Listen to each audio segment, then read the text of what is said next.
4.4. What are my boss's responsibilities in the performance assessment phase?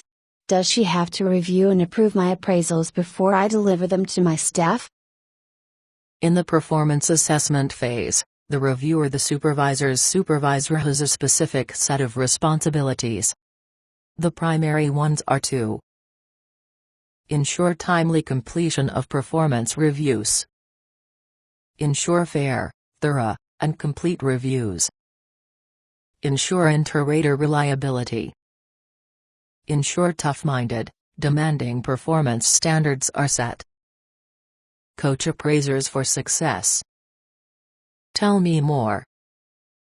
The reviewer is the individual who is responsible for reviewing performance appraisals written by his or her subordinate managers before they go over those appraisals with their employees. If you are a manager who not only has to write appraisals but also has to review those written by managers who report to you, here are the key responsibilities that you need to meet in your reviewer role. Ensure timely completion of performance reviews. Your first responsibility is to make sure that all managers in your work unit complete their performance appraisals on time. Enough said. Ensure fair, thorough, and complete reviews.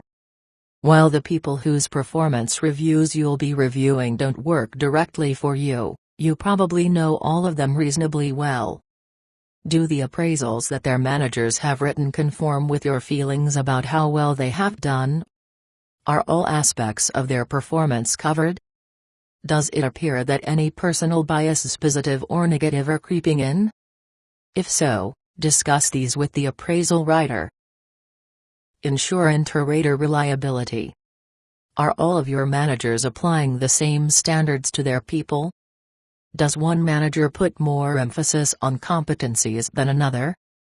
Your job here is to make sure that an individual who performed at a certain level will get the same performance appraisal rating, whether the appraisal is written by Manager A, Manager B, or Manager C.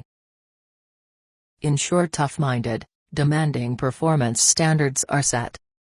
Now your job gets harder. Are some of your managers more lenient or tougher than others?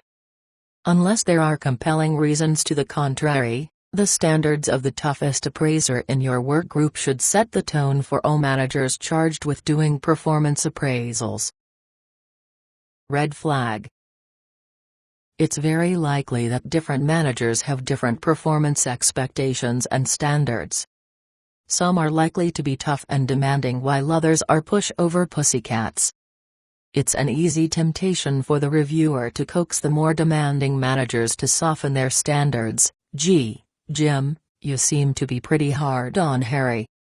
It is more difficult to force reluctant raters into holding people's feet to the high-performance fire. Diane, your people are putting forth any level of effort that they feel like and you're not holding them accountable. It's more difficult to raise performance standards than it is to lower them. Boothie, Paul, that's why you're the boss. Coach appraisers for success. Once you have reviewed and approved the written performance appraisals your managers have written, be sure to review their plans for conducting the appraisal discussion. It's likely that some of your managers may never have delivered a performance appraisal before. Help them succeed by coaching them on your experience or engaging in a practice session.